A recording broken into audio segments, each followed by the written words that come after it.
Hello বন্ধুরা, তোমরা কেমন আছো? আবার চলে এলাম আমি অর্পিতা, আবার একটা বিজি মর্নিং রুটিন নিয়ে। সকালবেলার গল্প। এই দেখো দেখো দেখো, এই ছানাপোনাগুলো সকালবেলা না দেখলে মনটা যেন ভালো হয় না। তারপর রেডি হয়ে গিয়ে স্নানটা সেরে সকালবেলা ঝপাঝপ 6টার মধ্যে আমার চলে যেতে হয় ওপরে, কারণ খুব দুঃখজনক ব্যাপার, আমার রান্নাঘরটা ওপরে। এই ওপর নিচ করতে করতেই আমি রোগা হয়ে গেছি। তারপর টুক করে ব্যালকনিটা একটু ঘুরে নিলাম। বাহা, সবুজই সবুজ। সোজা রান্নাঘর। রান্না চাপিয়ে দিতে হবে, আলু ভুজিয়া, পরাঠা, টিফিন বানাতে হবে, মর্নিং ব্রেকফাস্ট বানাতে হবে। বাপরে বাপ, অনেক কাজ, অনেক বিজি।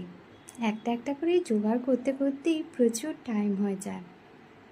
আজ বানালাম তিল পরাঠা আর আলু ভুজিয়া। তার সাথে একটা সিক্রেট ব্যাপার আছে জানো, বাচ্চাদের খাওয়া দাওয়া নিয়ে যত নকরা জকরা, আমি এই স্প্রাউটগুলো না ভুজিয়ার মধ্যে দিয়ে দিই, যাতে কোনো নখরা না করতে পারে। সোনাই তো খাওয়া নিয়ে এত বদমাইশি করে। এদিকে ভুজিয়া হতে হতে আমি পরোটাগুলো বেলে নিলাম। পরোটাগুলো একটা একটা করে রেডি হয়ে গেছে।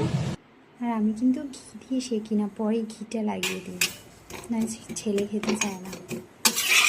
তারপর পরোটাগুলো একটা একটা করে ভেজে নিতে হয়, বেশ টাইম লাগে। তারপর প্রোটিন শেক গুলতে হবে, নানান ড্রাই ফ্রুটসগুলো রাত্রেবেলা যেগুলো ভিজিয়ে রাখি সেগুলো ছাল ছাড়াতে হবে, প্রচুর কাজ। সকালে না আমি পুজো দেওয়ার টাইমটা পাই না, কর্তামশাই চলে এসো খেতে। হয়ে গেল। শঙ্খের আওয়াজ পেয়েছো না?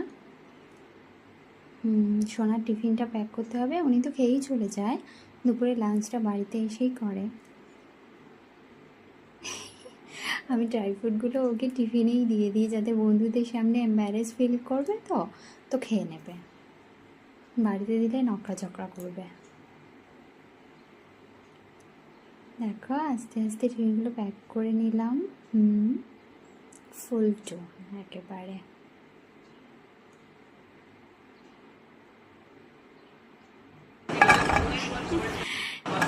ভীষণ বিজি, সকালবেলাটা এত বিজি কাটে, নিজের ব্রেকফাস্ট প্রায় 9টা বেজে যায় করতে করতে।